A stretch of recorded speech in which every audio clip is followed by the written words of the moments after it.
Hello guys, magandang araw na naman po sa inyong lahat. Matagal po tayo hindi nakagawa ng video natin. Nandito na naman po tayo ngayon. Nagawa tayo ng ito, yung Samsung 43 inches. Sabi ng may-ari dito guys, tinamaan daw to ng kidlat. So naka-off naman daw yung TV. Hindi naman yung naka-plug. Hindi ko lang alam, basta sabi niya tinamaan daw ng kidlat. So wala siyang standby power. So ang gagawin natin dito guys, buksan natin to para malaman natin yung problema. So bago ang lahat guys, kung bago lang po kayo sa channel natin, baka pwedeng pa-like, subscribe, at saka hit ng notification bell para updated kayo sa mga bagong video na upload ko guys. So tara na, bubuksan natin.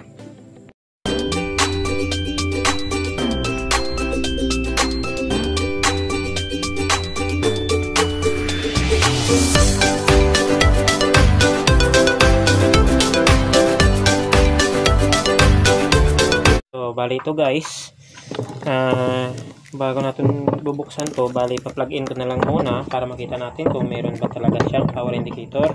So ito, pa-plug in ko siya. Ayun, naka-plug in na siya guys. So ayan o. Ayan, wala tayong makikita na power indicator niya. Dapat meron yan dito sa ilalim, dito banda. So bubuksan lang natin muna guys. Stay tuned lang.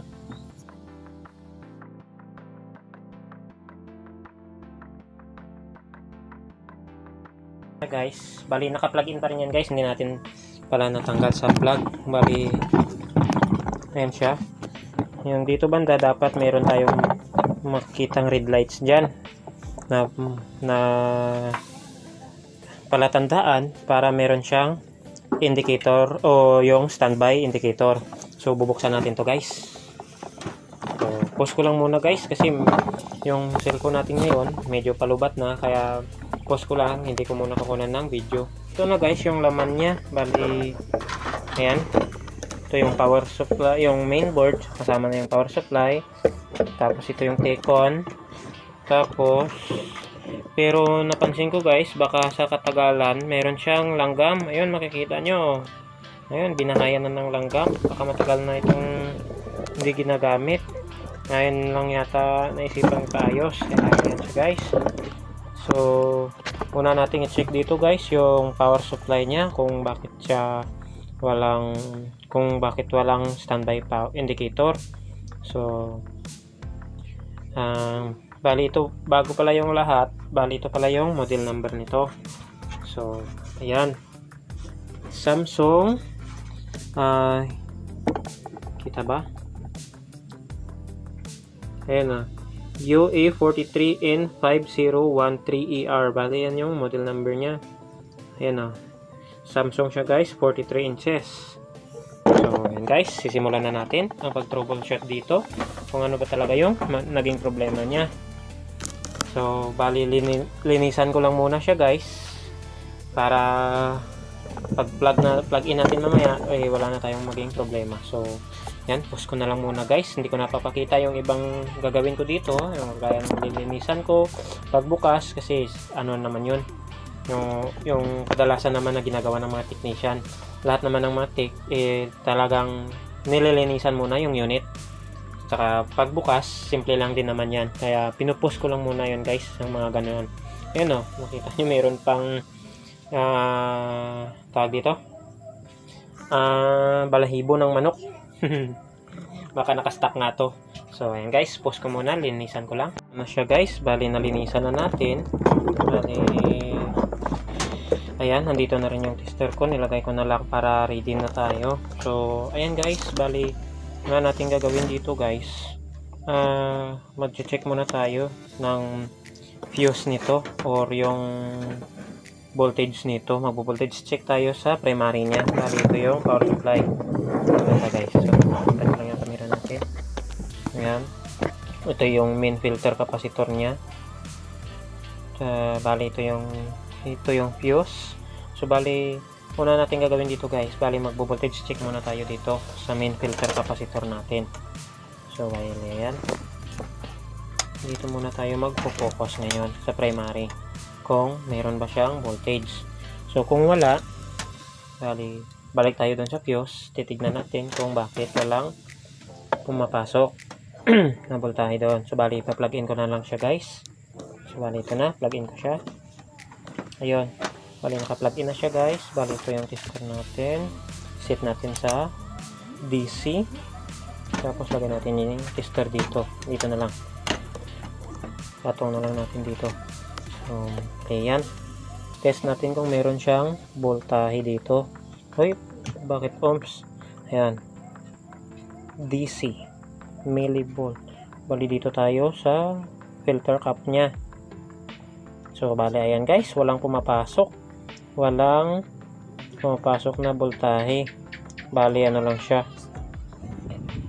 0.4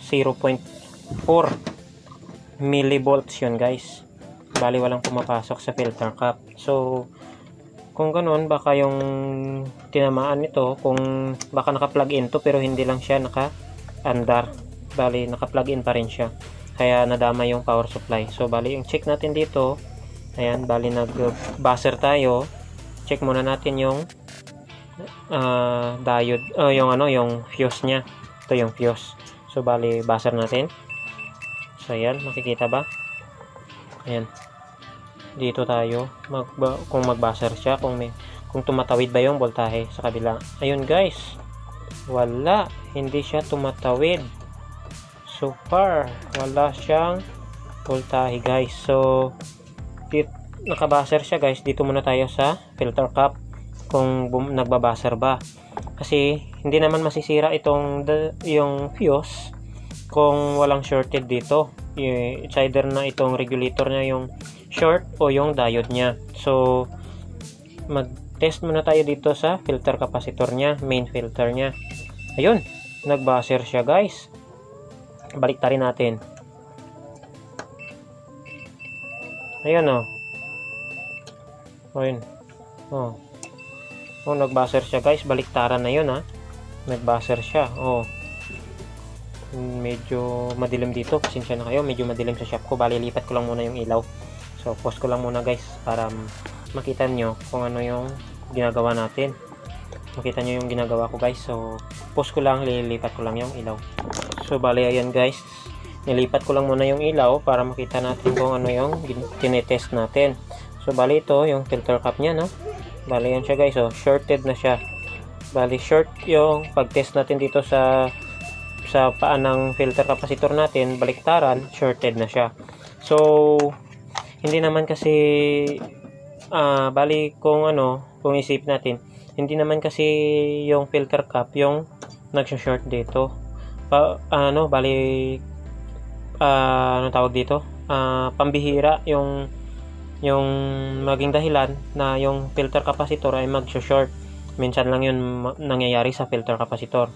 So kung mag-dry yun, it's either na wala na siyang charge, o kung minsan nagsho-short din pero hindi yun kadalasan yung nangyayari sa filter capacitor na to. So yung kadalasan na nangyayari pag yung short, it's either na itong regulator nya or itong bridge type diode o mga kung ano pa dito sa mga parts na to yung shorted. So dito muna tayo sa resistor na to, fusible resistor. Bali ito siya. So okay naman siya guys, may continuity naman, so good naman to. Bali dito, pero yung paan ng kapasitor natin is shorted rin. So tatanggalin ko lang muna itong board nya, tapos magbo-voltage check tayo ulit. Bali magbo-voltage check, maghanap tayo kung saan yung shorted dyan. So tatanggalin ko lang muna to guys.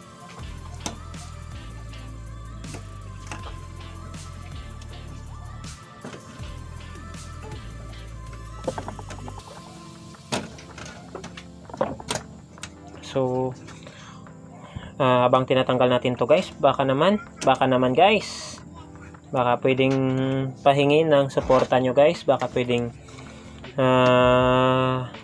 pa-subscribe guys sa channel natin.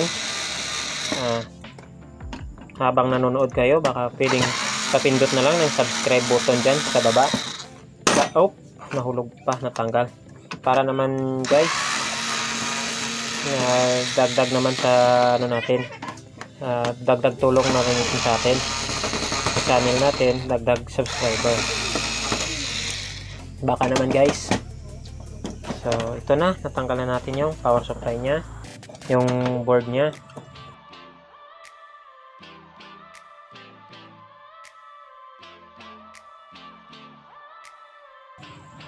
So ito na, bali nabaliktad na natin, tinanggal na natin yung board. So ang una nating gagawin dito, una nating babaklasin o yung pinaka first talaga na tatanggalin natin dito guys is yung itong regulator na to. So tatanggalin natin to, tapos check natin ulit kung may shorted pa ba, tapos check natin yung diode kung meron ba siyang shorted. So ito muna yung tatanggalin natin. So far baka i-post ko to kasi yung soldering iron ko hindi pa nakasalang, hindi pa natin napainit guys. So post ko lang muna para hintayin ko lang na mag-init yung soldering iron ko. So bali ito na guys, bali napainit na natin yung soldering iron natin kanina, tapos bali tinanggal ko na yung hinang nito, yung itong regulator natin. Ito siya guys, bali natanggal ko na lahat dito. Bali bubunutin na lang natin siya.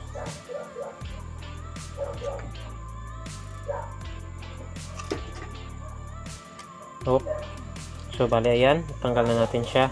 Dito siya guys. So bali ito yung regulator nya. Bali yan yung number. Bali 60R 58. So bali ayan siya. Kita ba sa camera?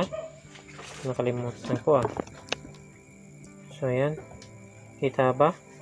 Against the light. So guys, bali 60R58 OPS. Bali yan yung number nya guys. Ito. So test natin muna to kung talagang ito ba yung short o doon. So test muna natin itong regulator na to para malaman natin kung talagang ito yung salarin dito. Sana nga power supply lang yung problema nito kasi matagal tong nakatambak. Baka meron pang, baka na ano na ng ano yung COF nito. So ito short. Test muna natin itong regulator. Dito muna tayo mag-focus ngayon. So hindi pala siya nakabaser. So ayan, nagbaser na. So ayan guys, nagbabaser yung tester natin. Ayan o, meron na siyang bumababa 30. So 32 ohms. Balik rin natin. Ganon din, bumabaser, nagbabaser din. So dito sa gitna, ganon din. So ano na to guys, confirm na natin na ito yung salarin.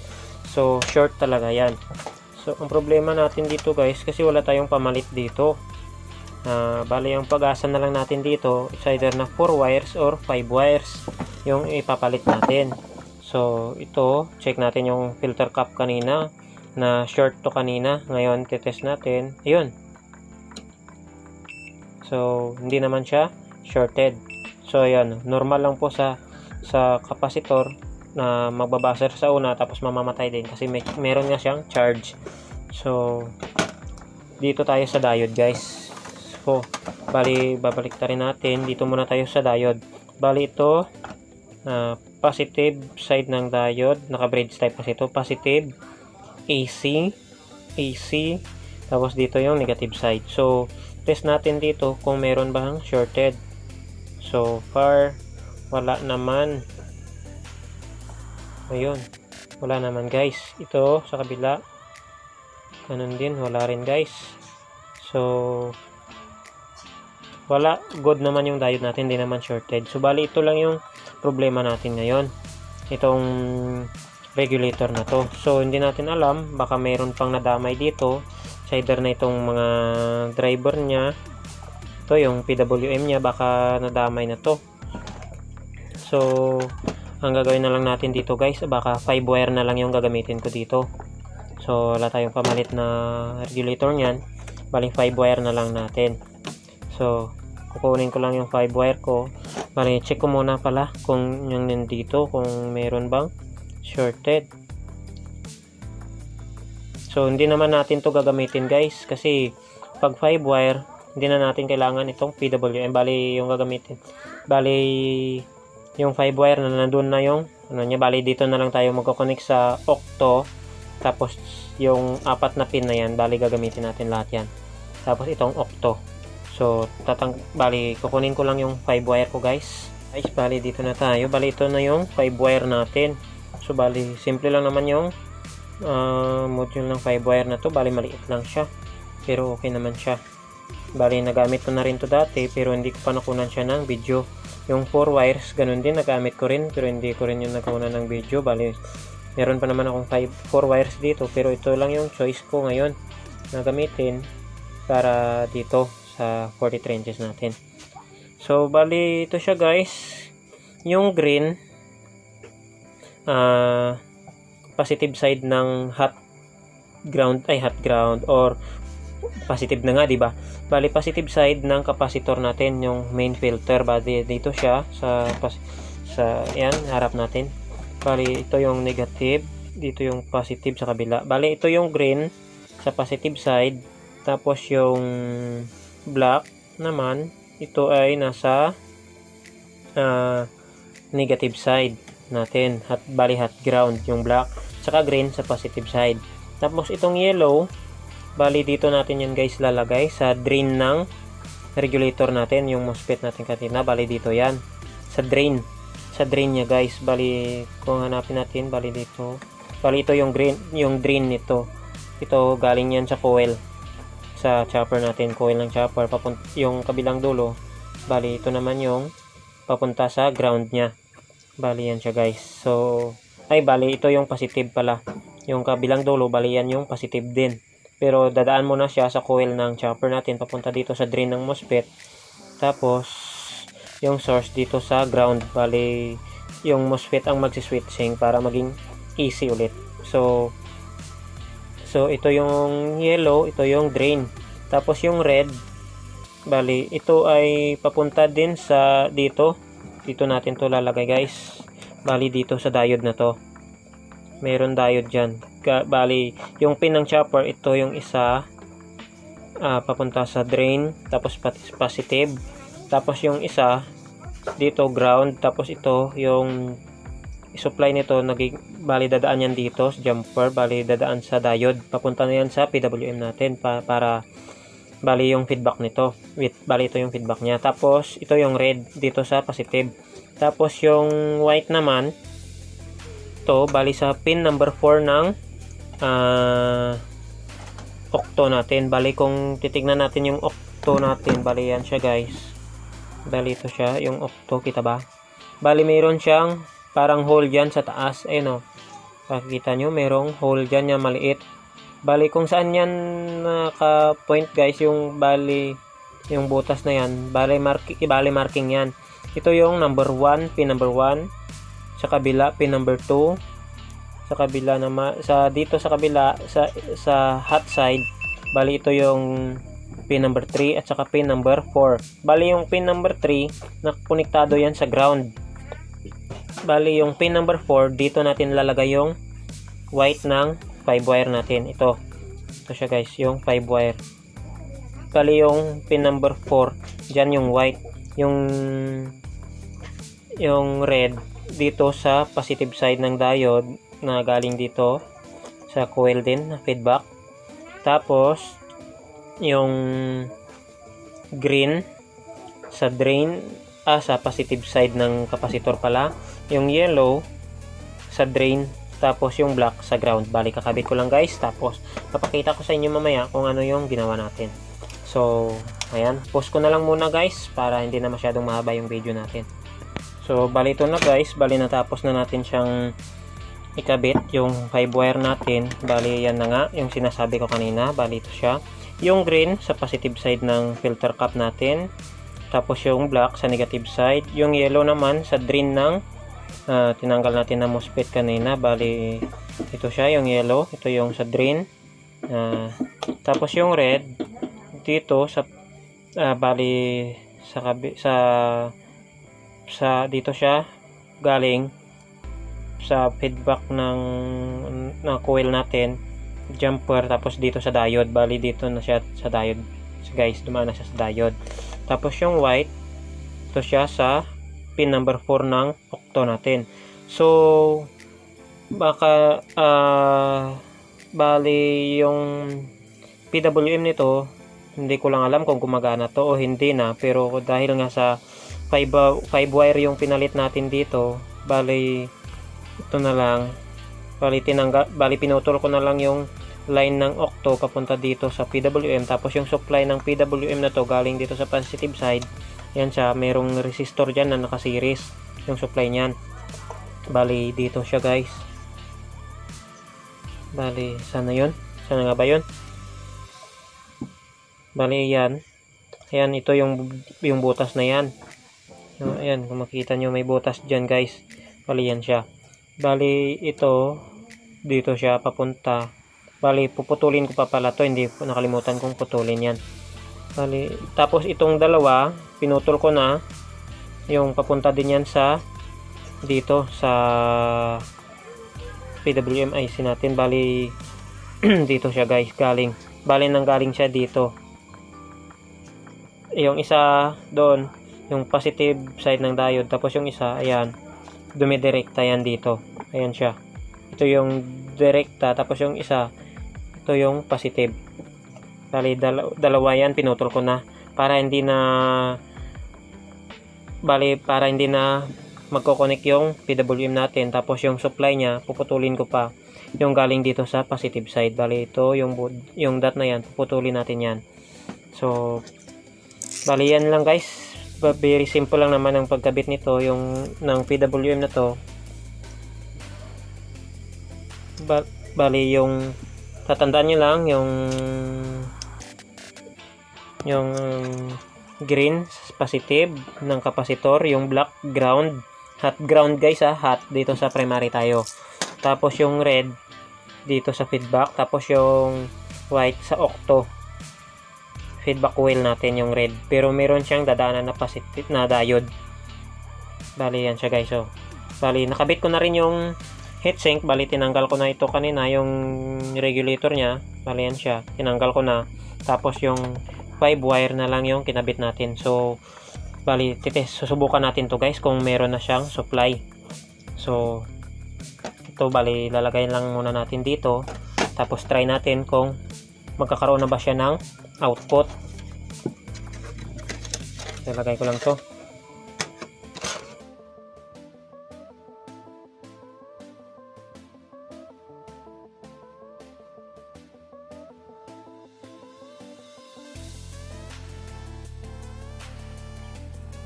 So yan, bali lalagay lang muna natin to dito, tapos lagay natin yung mga flex nya, backlight, lahat nalagay na lang natin para kahit na hindi tayo magbo-voltage check, makita natin kung meron ba siyang standby power. So yan, speaker na lang ang hindi nakakabit. Bali ito, babalot ko lang muna. Hanap tayo ng patungan yan na papel para hindi siya mag-ground. Hanap lang muna ako guys. So guys, bali ito na guys, bali naghanap ako ng karton kanina ito, pero nagtaka kayo bakit ito ay 4 wires na yung nakakabit dito. So kanina kasi nung sabi ko na kukuha lang ako ng karton na para hindi siya mag-ground yung body ng 5 wires natin, hindi ko na malayan yung charger pala ng cellphone natin inatanggal, yung charger ng phone ko lobat na, kaya namatay siya. Kaya charge ko muna, tapos habang naka-charge siya, sinubukan ko yung 5 wire natin kanina na ikabit, tapos umilaw naman siya guys, nagkaroon siya ng output dito, umilaw yung standby natin, yung habang nakakabit yung 5 wire natin. Ito yung 5 wire natin kanina, habang nakakabit to, umilaw naman yung standby power niya. Tapos habang umilaw siya guys, namamatay siya, bali nagbi-blink. So bali tinignan ko siya guys. So ayan siya, bali ito, tinignan ko siya kasi nga nagbi-blink siya.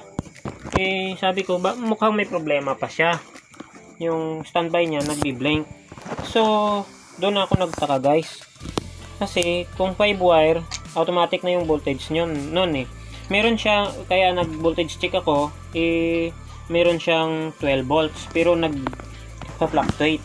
Steady siya 12 volts, tapos biglang maging 16, 13, tapos bumababa, tapos biglang babalik sa 12 volts.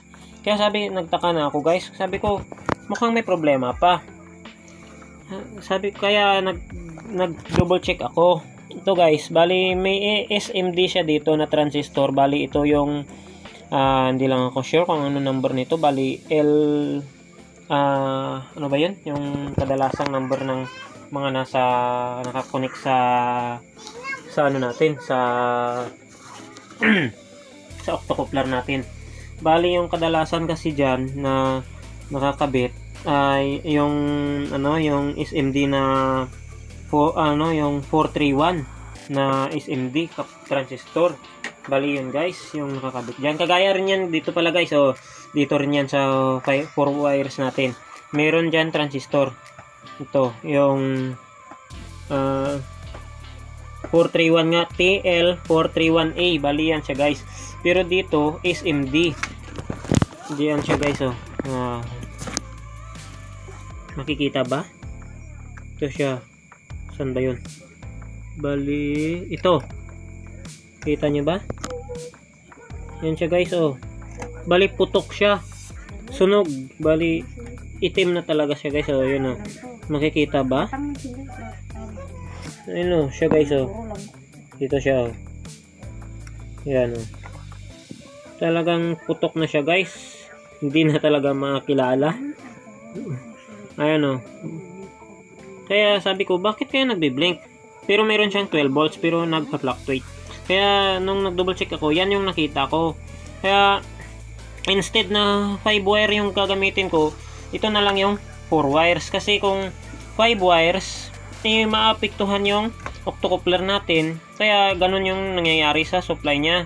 Nagbi-blink siya kasi galing dito sa secondary, dadaan siya dyan, papunta dito sa octo. Yung signal na pupunta sa 5 wire natin ganun nga, bali nag-iiba yung signal doon sa octo natin. Kaya sabi ko 4 wires na lang yung kakabit natin.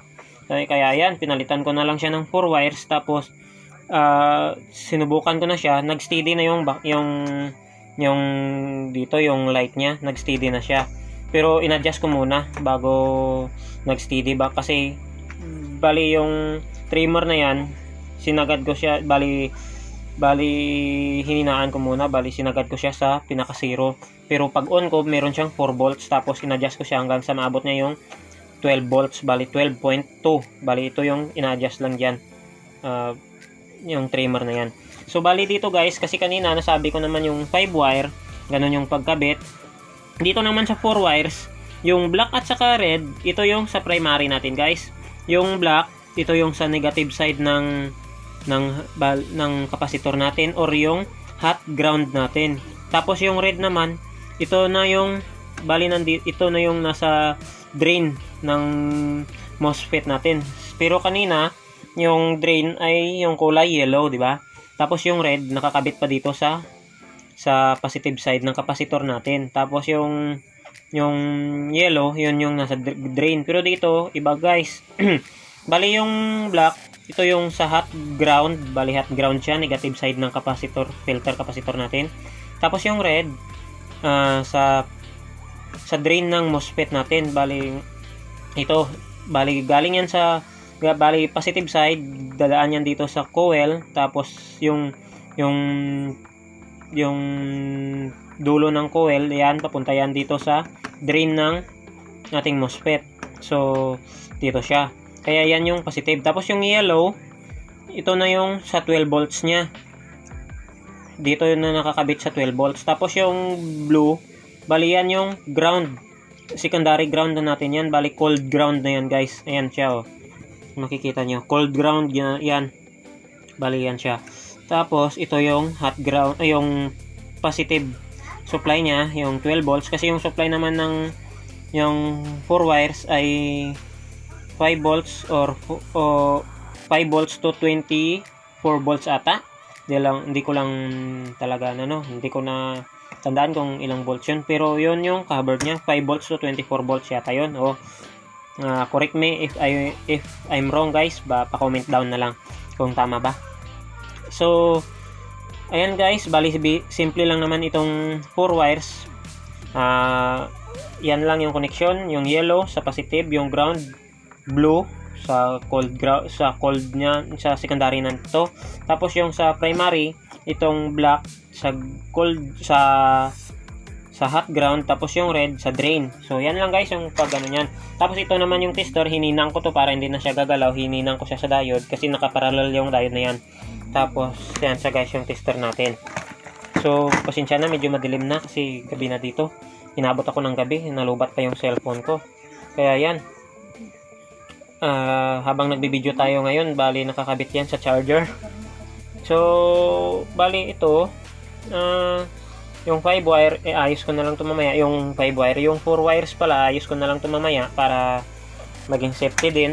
Tapos magbo-voltage check na lang tayo ulit guys para makita nyo kung ano ba yung kinalabasan ng ginawa ko. Bali ito pala guys yung pagkakaiba ng 4 wires at saka sa 5 wires. Kasi yung 5 wires nakakonect siya sa yung 5 wires, bali lahat ng wire nito is dito lang sa primary side natin. Bali yun nga, nasa octo, tapos sa feedback coil, tapos dito sa positive side, negative side ng capacitor, tapos sa drain.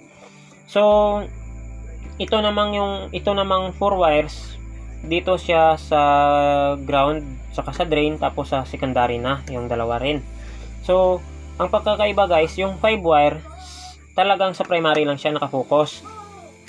Yung 4 wire naman kasama na yung secondary, kaya meron siyang sariling octo dito, napapansin nyo. Tapos yung trimmer siya na lang yung nag-adjust para ma-detect ng octo kung ilan yung volts na lumalabas dito. Kaya pati yung secondary pumapasok dito, bumabalik dito sa 4 wires natin. Kaya yung octo, may sarili siyang octocoupler.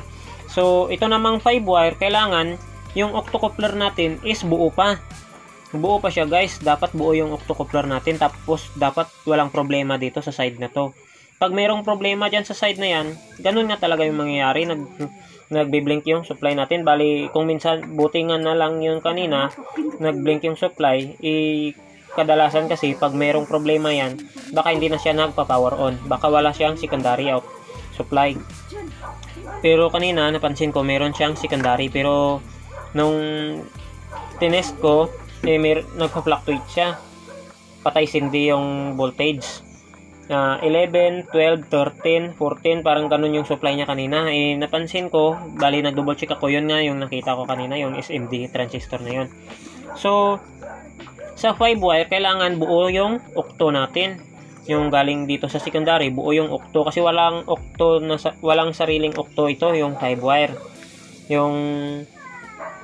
Kaya kailangan natin yung buong octo niya is nagpa-function talaga ng normal, para mag-function din yung 5 wire natin ng normal din. Pero dahil sa nangyari, hindi na nag-function yung octo ng supply nito, ng board, ng octo ng talagang board natin. Kaya yung ginamit ko na lang 4 wires para meron siyang sariling octo, para masupplyan niya ng maayos yung secondary natin. So ayun guys, bali lalagay na lang natin yung cellphone para makita nyo. Bali, ayun, yung pagkakaiba lang, yung 5 tsaka 4, yung 4 kailangan niya may sarili siyang octo, pero yung 5 kailangan niya buo yung octo natin sa board para mag-function siya ng maayos. So bali yan guys, nakabit na yan natin. Bali na-adjust na rin natin yung voltage niyan. So yan, bali magbo-voltage check na lang ako dito ulit. Bali so far nakahinang yung test prod natin dyan sa positive side ng diode. So yan, bali plug in ko na lang to guys. Bali dyan na lang siya muna, dyan lang muna siya, mamaya ko ayos. So ito plug in ko. So ayan siya guys, meron siyang 12.2, yun yung ginawa kong supply sa kanya. Yun makikita nyo, yun yung ano niya, pero steady. Yun guys, namatay na. Kasi kanina pala binunot ko na lang to bigla. Namatay na lang siya. Tapos, kung napapansin nyo, saan ba? Dito yung pwede nating silip na backlight. Umiilaw guys yung backlight natin. Umiilaw siya guys. Oh. Ayan oh. Umiilaw siya. Umiilaw na yung backlight. So, ibig sabihin yan, gumagana na yung TV natin. So, bubunutin ko muna. Patanggalin lang tong test rod na.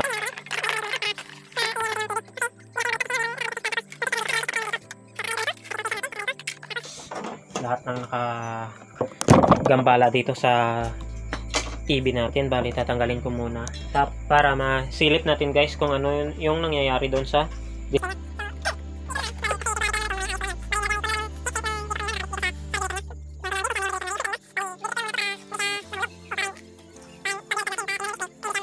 plug. So ayan guys, bali yan, para temporary lang naman yan, para hindi siya mahulog pag binaliktad natin na ganyan. So ayan guys, bali babaliktarin ko, tapos i-plug in ko na lang siya muna para makita natin sana ba yung saksakan. So ito, plug in ko, ayun, ayan siya guys, yung power nya nagbi-blink din. So ibig sabihin yan mag-on na yan guys. So kanina nagbi-blink siya pero hindi siya nag-on. Ayan siya guys, so ayun. Ayun guys, so hindi nyo makita, bali gagalawin ko lang yung camera natin. Ayun, meron na siyang display. So ayan na guys yung ginawa natin. Bali kala ko baka malaki yung tama kasi nga nakidlatan to guys. So kung nakikita nyo naman, okay naman yung display nya. So yung remote nito nandoon sa kabilang bahay. Bali pinadala lang kasi ito sa kanila. Sabi nila yung remote nandun daw. Hindi ko na kinuha kanina. Sabi ko kukunin ko na lang kung kinakailangan, pero ito okay naman yung display nya. So wala na tayong gagawin dito guys. Bali yun lang yung ginawa natin, yung power supply nya.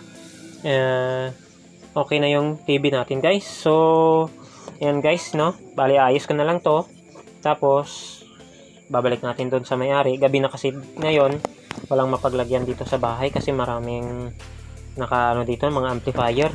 Hindi ko na kinukunan ng mga video. So pag may time ako, kukunan ko ng mga video yung mga ginagawa ko dito sa bahay, lahat, pag nagkaroon ako ng maraming oras. So hanggang dito na lang guys. Bali aayos ko na lang itong 5 wire. Hanapan natin yan mamaya ng pwedeng mapaglagyan, tapos sasarado, babalik ko na lang doon sa may-ari. So guys, hanggang dito na lang tayo. Puputulin na natin tong video. So sa mga hindi pa guys nakapag-subscribe, baka naman guys, baka naman pwedeng pa-subscribe ng channel natin, saka like ng video na ito guys kung nagugustuhan nyo guys yung video ko. Tapos hit ng notification bell na rin guys para maging updated kayo sa mga video na upload ko, para kung may matutunan man kayo guys. So meron pala akong ginawa dito sa fuse, papalitan ko pa pala yan. So hindi ko na kukunan ng video yan guys, kasi fuse lang naman yan, papalitan natin yan ng fuse, gumagana naman. Pero yung ginawa ko dito para gagana lang siya, nilagyan ko siya ng isang hiblang wire doon sa kabila ng board na to. Bali isang hibla lang ng wire, huwag nating lakihan kasi trial and error pa lang yun. Bali ngayon gumagana na siya, lalagyan na lang natin to ng fuse, papalitan ko yan guys. So ayan guys, bali, so ito pa pala guys yung ginawa ko dito. Yung dito kanina na IC, tinanggal ko na lang yung PWM IC nya kasi may napansin akong short dito sa kapasitor nung nagtest ako. Nagtest ako ng paan nito, short. So yung IC short pala. So buti na lang wala akong pamalit na regulator dito. Kung nagkataon pinalitan ko to tapos short pala yung IC, baka putok pala yung MOSFET natin, yung regulator nya. So buti na lang 5 wire yung ginawa ko kanina. Hindi rin gumana, hindi rin umobra kasi mayroong problema dito sa parts ng octo. Nagpalit tayo ng 4 wires. Ayun, gumana na siya. So Guys, maraming salamat sa panonood nyo guys. Hanggang dito na lang tayo. So, huwag kalimutang mag-subscribe at saka hit ng notification bell para updated kayo sa mga bagong video ko guys.